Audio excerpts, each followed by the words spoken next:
Hi, I'm David Traversi, and this is part of our series called How to Sell Your Business.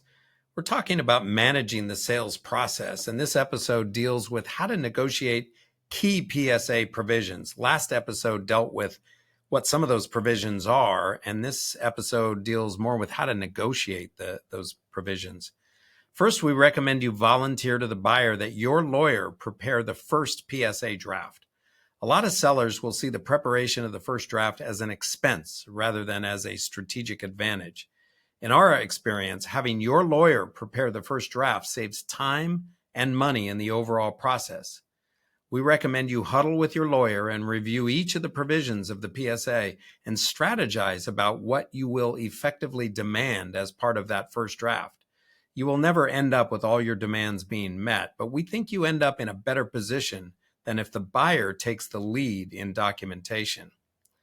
In terms of staffing the task of negotiating the PSA, traditional practice has been that the business people, in other words, the sellers and buyers, the principals, negotiate key business terms like the price, etc., and lawyers negotiate legal terms, things like reps and warranties. And then what happens is the most critical legal issues are often not settled by the lawyers, and they become terms for the business people to negotiate. As you can imagine, we recommend working very closely with your lawyer through this process.